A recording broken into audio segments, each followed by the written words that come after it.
English language teaching. Under the covers.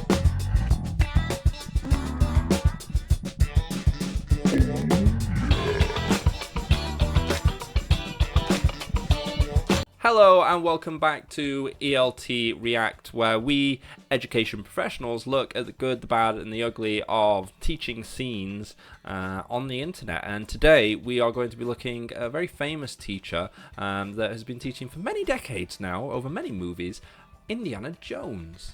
First, introductions. I'm Neil, our team teacher.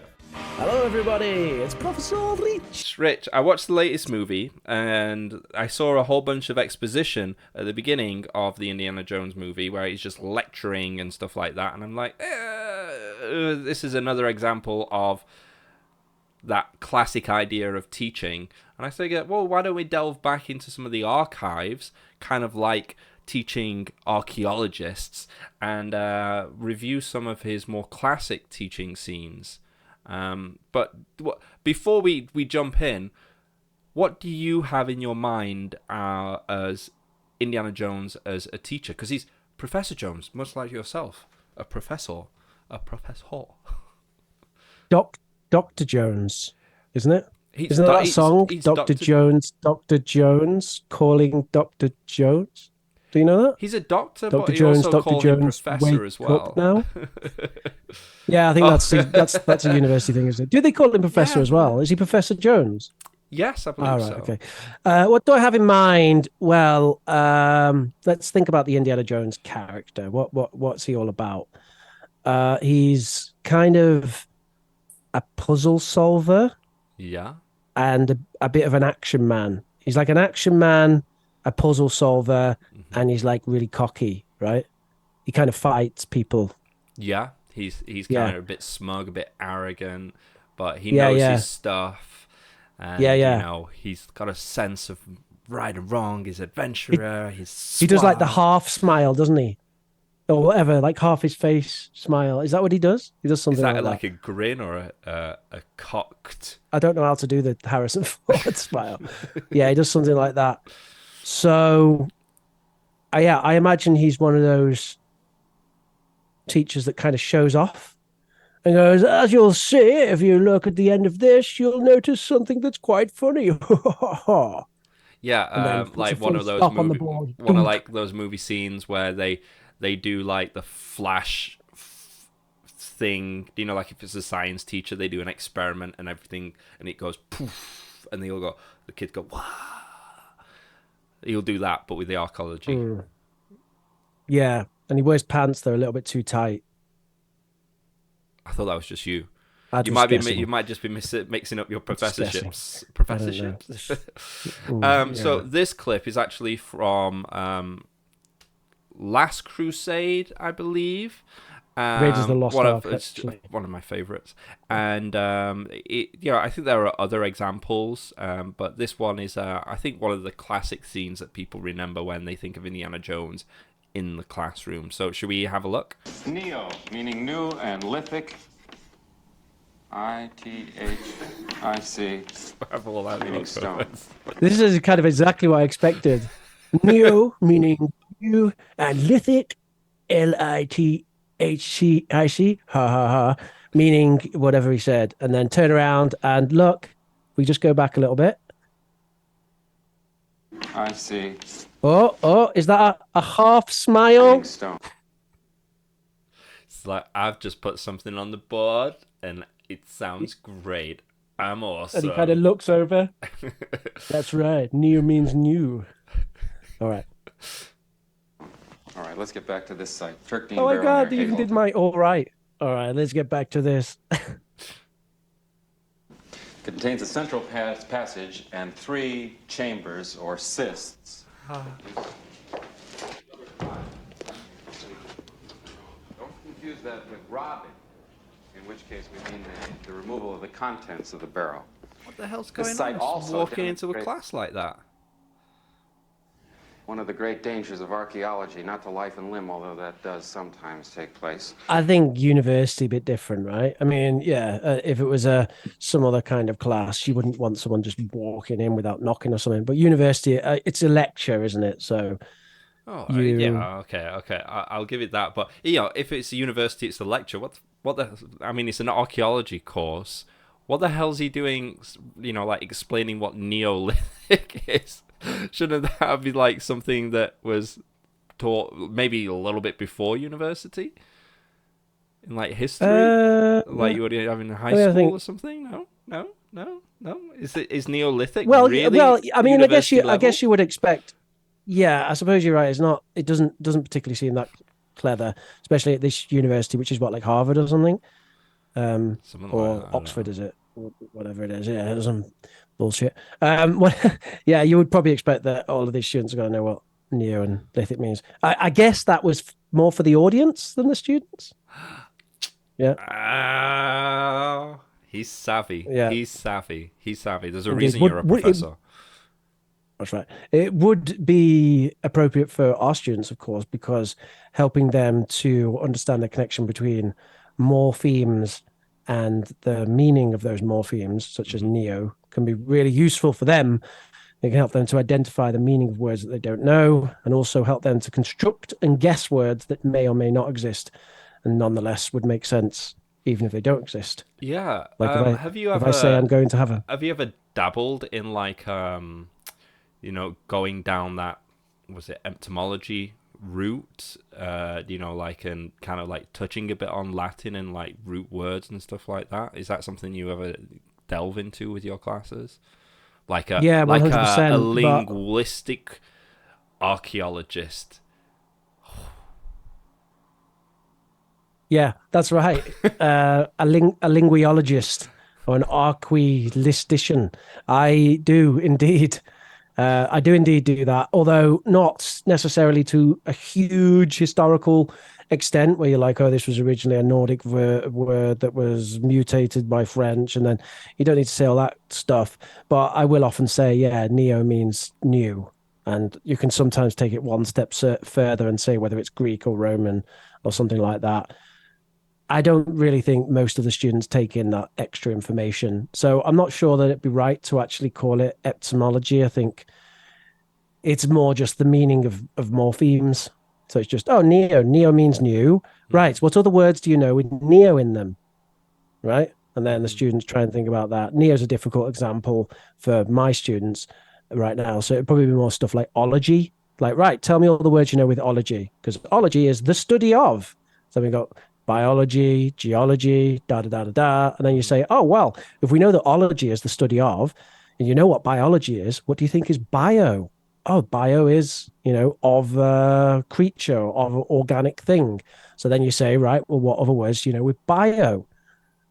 Biography and stuff like that. Mm. So life, that's it, isn't it? Bio means life.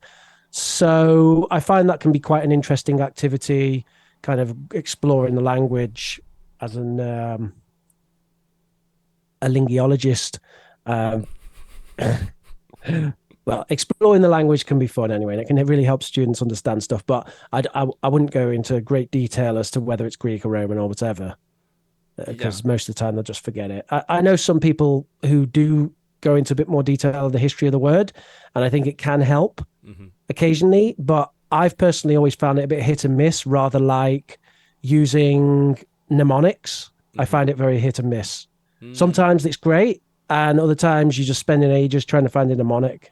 I think it also it depends on students as well and their first language. Like, I think it would be a lot more helpful for like students, European students, basically. Romance languages, or like Germanic languages, Italian or Spanish, French, whatever, because it kind of reminds me a little bit of like Michelle Thomas, where it's like, oh, this we have all these words that are very similar, and tele means far, and so if we say telescope, what do we mean, and all that sort of, like, it That's kind of right. reminds me of that kind of stuff. But That's good. if you were to you go with the way that you're talking about, it actually reminds me, if someone goes deep dive, it reminds me more of like grammar translation method, where they really talk about the history and really not learn the subject more as a communicative tool, but rather than a subject. So it's interesting which way we can go with it. I agree. And as I said, that's not the way I do it. But I have had some students report to me that really diving into etymology in that way does help them. So I guess it depends. I think some language students, they become almost obsessed by the language itself, and then the whole, the language itself becomes a subject of fascination, and then it can probably help in that way. Yeah, but you're basically Indiana Jones of the ELT word. You just throw out a word, give them a smirk, and say, "That's what it means, kids. Let's go." That's right. I'm just like biology. That's bio, life, ology, the study of. Full stop. As I turn around with a smug smile. I love it. And then I look at my 60-year-old Ukrainian students, give them a wink. He keeps doing that. What does that mean? What does he keeps doing? And then they show me pictures of their grandkids, and it's great. All right. Shall we go back to Dr. Jones? Yes. So I noticed he's got some young ladies in the audience, I believe. Oh, yeah. This is part of his No, I'm talking about thing. folklore. In this case, local tradition held that there was a golden coffin buried at the site. And this accounts for the holes dug all over the barrow and the generally poor condition of the find. However, chamber 3 was undisturbed, and the undisturbed chamber and the grave goods that were found in another in the area.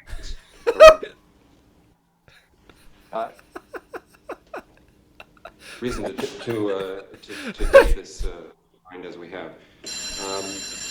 Any questions? To his credit, he responds by looking worried, which that's probably I think that's more appropriate right than any one. reaction that you probably...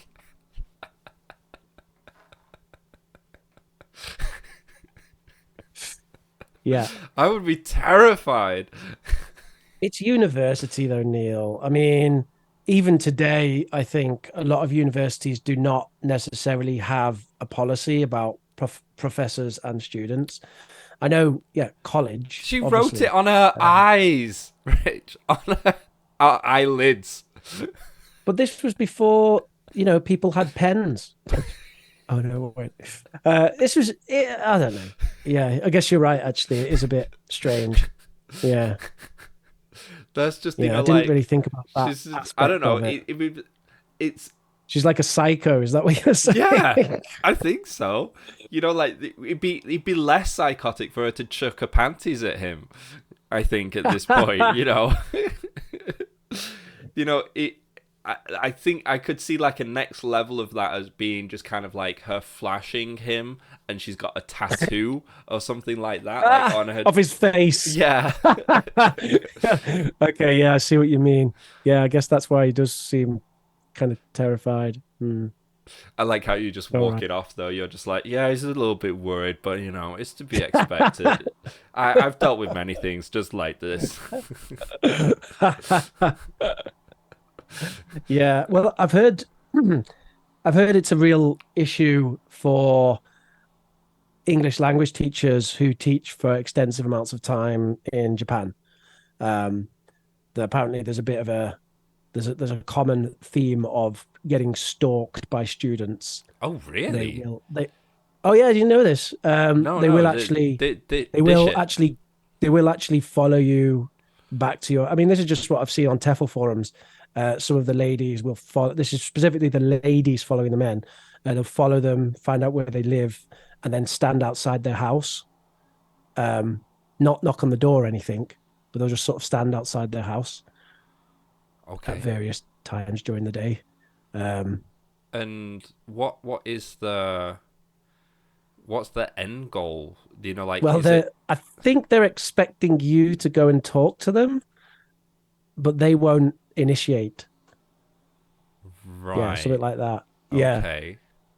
So it's kind of like their version of giving a less than subtle hint about what they want. I dare ask, but are there any that have engaged, and what happened? I haven't dived into it. I You've mean, not yeah, dived into it. that's a can of words. This is something I saw on like Dave's EL, no, what was it? Dave's ESOL Cafe or whatever. Yeah, I And this remember. was like before we even became teachers. This is before I even met you. This was back in 2005 or six when I did an interview with Interac and I actually got through and I was going to become a teacher. Oh, right. And I even remember I was doing karate for a couple of years when I met you. I Yeah. started karate as an idea of a way of integrating. And just before I was due to go to Japan, I got my job at SIG. And at the Oh, time, one of the things was I was quite depressed about not having a decent job. So when I got that job, I was like, whoa, this is money I haven't seen before. And I just thought, right, well, I'll just put this off, this teaching thing. And then it was about 5 years later when we went to Spain. yeah. Yeah. You But couldn't. yeah, You I couldn't get remember a I was escape from reading it. quite a lot of Dave's cafe, and there was some discussion about watch out for this, Really, basically. Yeah. really. Yeah, I can imagine it going quite wrong. Yeah, Yeah, I can imagine it going really wrong. Yeah. yeah. There's a I can lot imagine of a lot of teachers, like young teachers that maybe aren't, like used to that sort of attention, especially like guys go, oh, actually, this is kind of not oh, so this is bad. But nice. Yeah, then yeah. you're Let's like, hook up. oh, Yeah, yeah. Yeah, right. And then when the third dead bunny arrives in yeah. the mail. You can't teach this class. I'm just sits at the back of your class, every single class. Yeah. Suddenly, your female students go missing after they ask you a question. So I guess let's see whether that's what happens with Professor Jones. Yeah. No, okay, that's it for the day then. Wait a minute. I'm just going to go back 1 second. Questions, Vince? To date this find as we have. Any questions, Vince? No, okay, that's it for the day then. Whoa! Excuse me. Pedagogy 101. Is that what he does? Explain something there. Questions then? No. Okay. See ya. I think he follows it up. He's probably going to be like, give a spiel of like, yeah, I'll be in my office or something like that. Oh, right. You think so? I don't think because so. I remember the other clips did. Okay. Don't forget, Michelson, chapters 4 and 5 for next time. And I will be in my office on Thursday, but not Wednesday.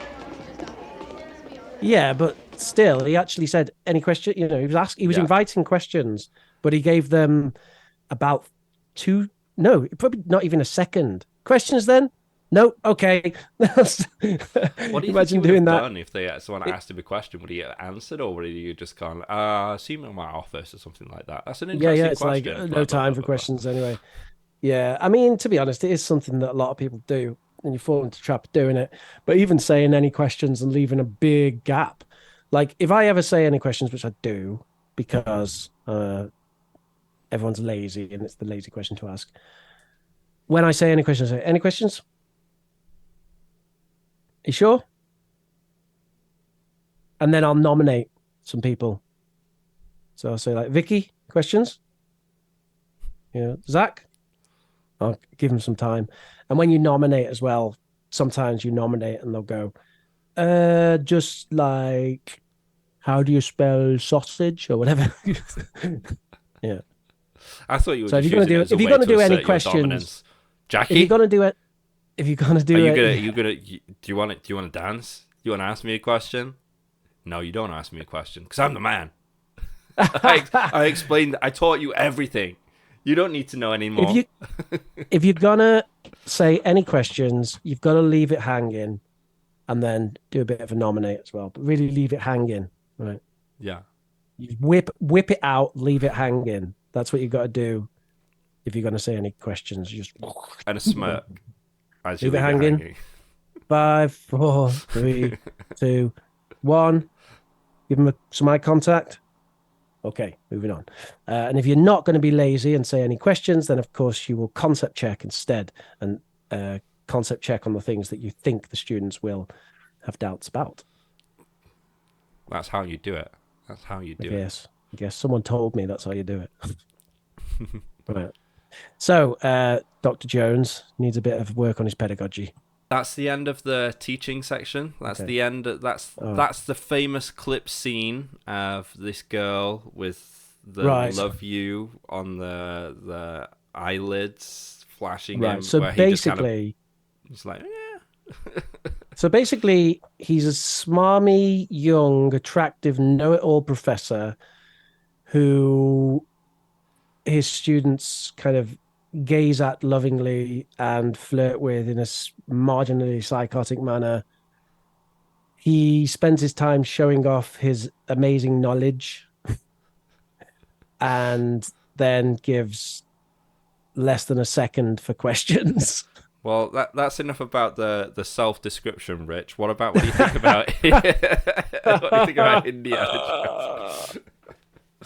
I feel like something interesting we could talk about with regards to this, and I think it is something that everyone who becomes a teacher deals with pretty much, at least most people. Mm-hmm. Well, I don't know, maybe this is going to be a self-report, but I think when you first become a teacher, even as just a backpacker language teacher, Mm-hmm. you do get up on the pedestal and suddenly you have a lot of attention. Mm-hmm.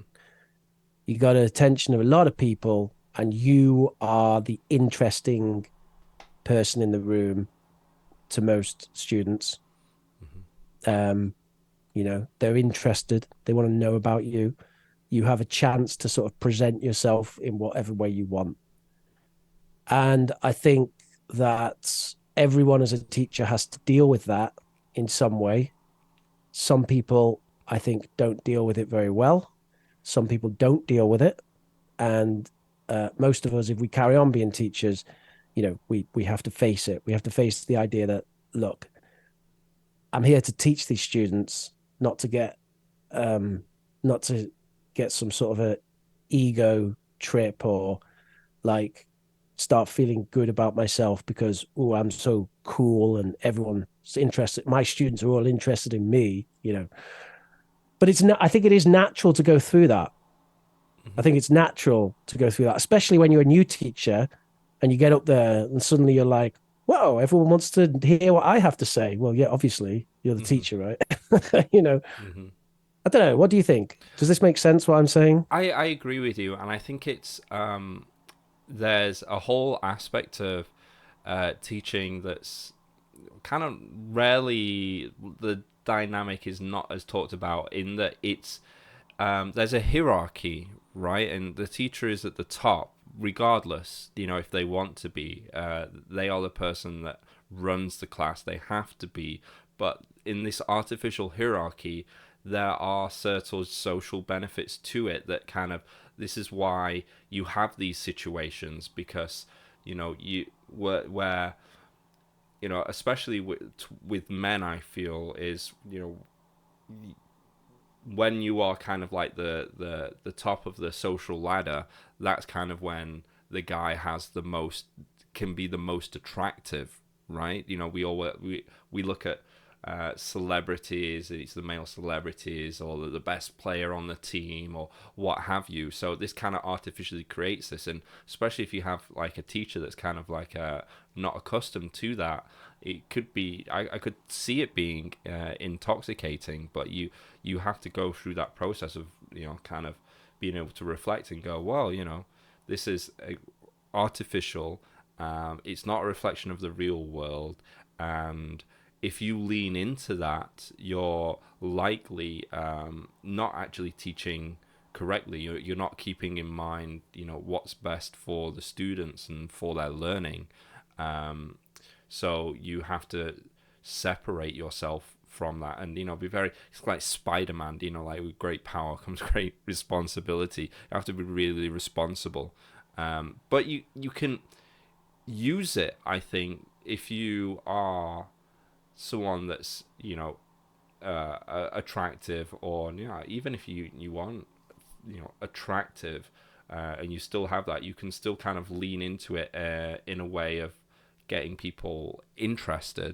If you're teaching kids and they think you're cool, well then you model like being excited for learning and being enthusiastic for continuing your learning out of class, and try and transfer that onto them, even if they're not so interested in your subject. Maybe they pick up some of your learning habits or energy towards learning.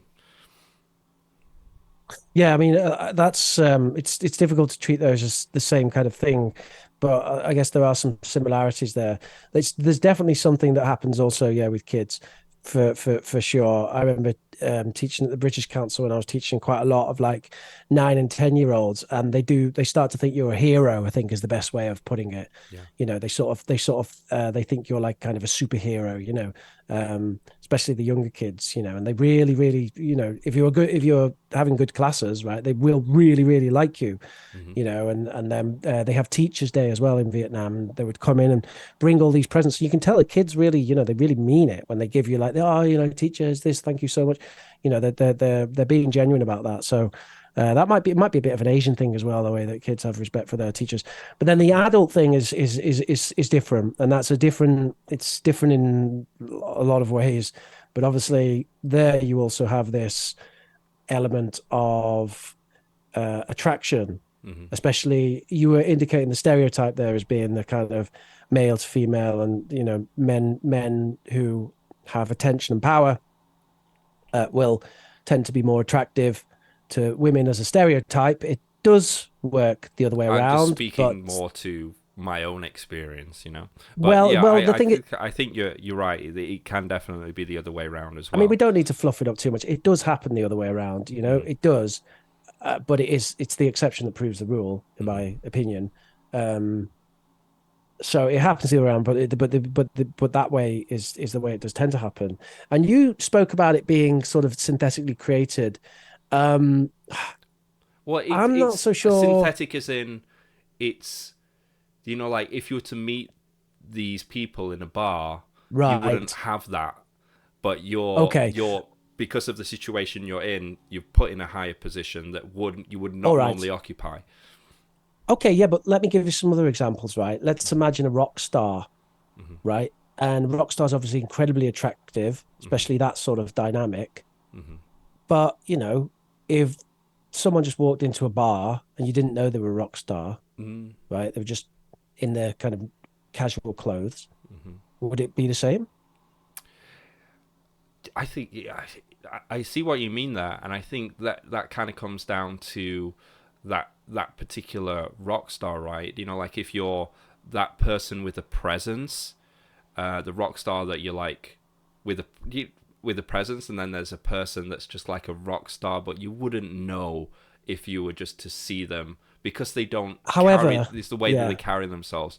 Do you remember that time when we were in Edinburgh and we were handing out those flyers and people were like asking me about coming to my show or whatever, and it was just kind of no one knows who I am, but it's just the way that I kind of holding myself. But that's what I'm trying to say. Well, you were dressed a bit in a certain way as well. Yeah, I think. But I think it's contextual. Like I think that idea of you're talking about sort of gravitas. I actually think that gravitas is very contextual. I think if you put people in a certain context, the gravitas can easily dissipate. Yeah. So the teacher in the classroom, you would think, has a lot of gravitas, and maybe the teacher in the nightclub doesn't have so much gravitas, right? Yeah. So I actually think it's contextual. I think there's something going on there, and I'm going to sort of controversially say, I guess, the big issue for me with that dynamic, when it's adults especially, aside, age difference aside, which can be a big issue. If you've got like a 19-year-old university student and Indiana Jones who's 30, whatever, I don't know, late 30s. 34 maybe or something. Yeah. So you've got the age difference, which obviously in age different situations, there's all kinds of maturity things to consider. Other than that, you've also got the potential for corruption or abuse in terms of controlling the marking, and that's kind of an issue with that sort of potential for a relationship. But apart from that, that aside, I think if those sort of issues can be eliminated, or the age difference isn't so big, maybe it's a 22-year-old with a 26-year-old teacher, or something. And maybe that's a teacher that's not actually responsible for grading that student, or maybe even doesn't teach that student's class, but they've seen him teaching or something, and they're still attracted to that sort of gravitas in that situation. I would just say that is just part of sort of biological attraction. And the thing to consider with that situation as well, as someone who might get drawn into that, is if you did have the option to date Brad Pitt or a rock star, would that even be a good idea as a sort of everyday person? Because you might feel a lot of attraction, but I think when the gap is so big, it's almost like you're just jumping into sort of an infatuation situation, aren't you? Which is unlikely to lead to a healthy relationship. I think would probably be the best. Like the relationship dynamic is always, like one above another, or like a person kind of feels like they're not enough or something like that. Like something that I find really interesting is a lot of famous people who actually have a successful long-term relationship or marriage. They often meet their wife before they become famous. And the ones that after they become famous have relationships, they go through wives, or they go through partners, like whatever, like new shirts. It's like they've had 5 wives and 200 whatever. And I wonder if that's sort of part of it, if this kind of power dynamic difference or whatever we're talking about here is like part of that. Yeah, I think there's I think that dynamic exemplifies this a general problem in a dating world where the one person is dating the other person, but they're not dating the other person, they're dating their idea of that person. So if you are dating someone, I'm trying to think, you're dating someone and you kind of like, oh, this is, say you're a girl and you're like, oh, I like tall guys, and that have got like wavy hair or what have you, and they're kind of like rocky looking guys, and you're dating that stereotype. You're not actually dating the person, which can, if that person kind of changes, then you're kind of stuck in this, well, like you're not dating that person kind of anymore, you know what I mean? And I think that's kind of like what happens in these sort of situations, because you think you're dating a teacher, and like they're powerful and they're knowledgeable and stuff like that, but we're all people. Outside like the English teaching realm, you might not be that knowledgeable about anything else. You just might be really good at teaching English, and then you're that's like, a really good, oh, or archaeology. Yeah, I think that's a really good point. Yeah. I mean, that's what I was talking about when I was talking about the context of gravitas. yeah, So yeah, it might be an initial pang of attraction, but then, the initial pang of attraction really is just supposed to be motivation to go and meet someone. And then after that, you have to dive below that. I mean, we're kind of going outside of our area of expertise here, but well, maybe your expertise is better than mine, since you're the one with the successful marriage and family. But it's like there's something there about how people form relationships and what the best way of forming a relationship is. And I think sort of, getting through the kind of, he's hot or she's hot, whatever, is obviously, you need to get through that and get to something else before you're going to really have any sort of successful long-term relationship. But yeah, we're definitely going beyond the pedagogical things here. What's actually funny, thinking about it, I actually had this dynamic with Fanny.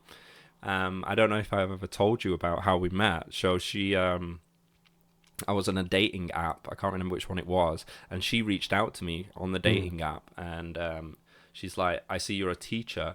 I'm thinking about getting into teaching. Can you, talk to me about teaching, like tutor me or whatever like that. So we had this dynamic, and I'm like, geez, this is why are you reaching out to me on a dating app to ask about this? I'm like, this is so like transparent. I'm like, come on, just say you want to go out for a date or something like that. But then I looked at her profile, and she's just a terrible, not a terrible profile, but just like stuff that you wouldn't put on there. Like there was like a picture of her, and she's got like a bib on, and she's at a crab shack thing, and she's got like a pot of like crabs, and I'm like, why would you put that on a dating profile? I'm not sure she's ever done this before, so I was like, okay, I'm gonna meet up with her and maybe save her, I don't know. But she was actually just genuinely interested in teaching, and I think someone could have taken advantage of that situation, but we kind of got to know each other, and it wasn't like a position of like I'm telling you what to do, but just kind of like just a resource for her, rather than kind of a do this, do that kind of thing. And I think it worked out. Yeah. I've kind of missed whether you were saying that. I don't know where I was going with that. I just like reminiscing. Yeah, because I thought, yeah, okay, fair enough. Because I thought you were kind of going to go with you were the teaching expert, and she was looking up to your expertise. Yeah, no, that's kind of what that dynamic I could have. Right. I felt like I could have easily fallen into that, but for the most part, right, I just kind of like you avoided answered her questions and just didn't kind of push it, and because I was more interested in her as a person and why she's like why teaching, because it's not for everyone, right? Yeah. I mean, people can definitely connect in that way. Yeah. On having kind of similar personality traits that make them want to.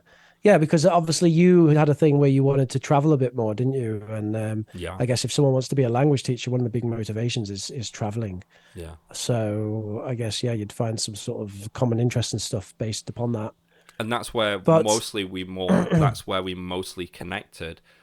But I could see an alternate, parallel universe where there's a little bit more of an evil Neil that's like, let me show you how great of a teacher that I am, and maybe I'll invite some of my students out there, and like create a little dynamic where they're like, they all love it, and she's competing for attention or something like that. I don't know, well, a little bit of social engineering. Yeah, right. I mean, there's no doubt that goes on like all the time as well. So not as necessarily as teachers, but as whatever, especially in this day and age where you have social media influencer. I mean, I can tell you, what Professor Rich has 7,150 subscribers, just approximately. And I've got this little community on there where we have like a little subscriber chat. It's not like exactly what you would call a Discord or chat room or anything, but it's a kind of a little subscriber chat on Skype with about 40 people in there. And, I already notice that, I'm king of the castle in that room, obviously. Mm-hmm. I mean, it's my community that I've built up and brought together. But I already noticed that with just 40 people, Mm-hmm. So you imagine these people with like 3 million subscribers. Jeez, I mean, they must think that they're like kings of the universe in their little bubble, and they're definitely going to start to feel like that. And if you're not self-aware, especially for young, because there's so many young people who just become mega popular. It's no wonder that they get involved with all these scandals, because there's loads of social media scandals as well, isn't there? That's no wonder, really, because a young person being put in that environment, they're going to think they're bloody amazing, and they can get away with anything. And like you say, if they want, they can social engineer this and they can do that, and everyone wants to talk to them one way or another. Mm-hmm. And I mean, it takes responsibility, really. Yeah. To if you've not had that before being put into that position of power, and you've not had any kind of like taste of, gravitas in whatever, and in a different context, then, I could see how that could become intoxicating, definitely. Yeah, for sure. Intoxicating, or even you just make a mistake, or, you can talk about malevolence or whatever, but, I prefer to talk about it in terms of experience. People just don't have enough experience to deal with that. Yeah, I agree. Do you think Indiana Jones dealt with that well? Could have dealt with it worse. He could have, yeah. Yeah, I think he could have gone full Hank Moody. Yeah, that's true. He could have gone full Hank Moody, yeah, and he didn't. He didn't. And to his credit, he tends to have relationships with people who are fairly on his level, doesn't he? Like other archaeologists and Nazi collaborators and people like that. Yeah, I'm not sure. I think there's a lot of people kind of like he's rescued, or they're survivors, and there's a whole other dynamic, isn't it, where you kind of like meet someone in an emergency situation, and you're not supposed to date people that you meet in like these circumstances because it's a bad idea, because of kind of more or less what we've been talking about. I know that there's but there's a bit, if I remember rightly, there's give and take. I think that the biggest sort of damsel in distress situation is probably Temple of Doom, where I think the damsel is a bit more of a damsel. But if I remember rightly, she's the one who at one point has to stick her hand in a thing to push a button with all these bugs in it, and she's frightened to death of like bugs, right? So, and she does it and saves them. So there's some give and take with that as well. Yeah. So I don't know. You're really I think whipping out your I'm defending Indie knowledge there. Yeah, I know. Why do I know so much stuff about Indiana Jones? Maybe I haven't watched it recently, but I do remember I like the films quite a lot. Yes, I don't know. I don't think I've seen them in like 10 years, but I can kind of remember. We know what you're doing. I watch a lot of Red Letter Media, and they talk about it, so that helps. Okay. Okay, Yeah, so yeah. people watching, what did you think of Indiana Jones as a teacher? Great adventurer, maybe a bit of a lackluster professor. Do you agree? Let us know in the comments below. Send us a message. Do you think you can juggle his two jobs? Do you juggle two jobs, much like Indiana Jones? Are you an archaeologist by night or the weekend, and a professor during the week? What do you do? Do you live two lives? Batman, maybe? We should look into his teachings. But let us know, and I'll leave the final thoughts with a fellow professor, Professor Rich, that can give a complete summary and a brilliant insight in one sentence to the Indiana Jones because of his extensive knowledge. No, I'm not going to do that. But what I am going to say is, first of all, I'd like to add a question to that, which is, do you have any university professors who are a bit like Indiana Jones? Ooh. And anyone at university, what do you think about the teaching of your university professors? Because the last university qualification, which I did, I thought the teaching was shit, and I've talked about that before. So they just lean on their expertise. So I would like to know experiences of listeners with their teachers at university. And the other thing I would say is, I have a language student who was advising. This is in my community, Prof. Rich community, who was advising another student on relationships or something. And I was not involved in this conversation. This was just going on in the chat thing we got set up. And she actually said, if you want to get better marks, flirt with your professor a little bit, but not too much. So I'm not going to say who that person was, obviously. I kind of hope they're not watching this, actually, because maybe I shouldn't be reporting this. But let's say that a young female has mentioned that. So I want to know what people's opinions are on that. Do we have any female listeners out there who think that there's some truth to that, or is that just absolute nonsense? I would hope in my case it would be absolute nonsense, by the way. I would definitely try to be as level headed as possible. And if someone tried to manipulate me to get a higher grade, I would hope to think that I can see through that, especially with 15 years experience. And deliver a stone cold stunner in the middle of the class to make sure no one else does that. Whenever women smile at me in the classroom, I just punch them in the face. Is that going a bit too far? So obviously, I'm joking. Just jokes. I'm joking. So instead, I do like the Catholic cross, and then I kind of do a little Jesus save me prayer, and they don't smile at me anymore. That's wonderful. That's wonderful. That's how we do it. Watch and learn, kids. Okay. I've been Neil Teacher. I've been with Professor Rich, and we'd love you to like, share, and subscribe, and let us know your thoughts below. Bye-bye. If you're looking for more information from myself, you can go to teamteacherchina.com. We've got a whole bunch of materials, PowerPoints that you can use instantly in the classroom. We've got Team Teacher China YouTube channel where we have videos teaching you how to use those materials. Team Teacher English, where we put those materials into a video form for self-study. And Team Teacher Baby, where I take my experience as a teacher and put that into parenting. And go to youtube.com/Professor Rich to see some English teaching. You can catch me weekly live streams on Oxford Online English YouTube channel.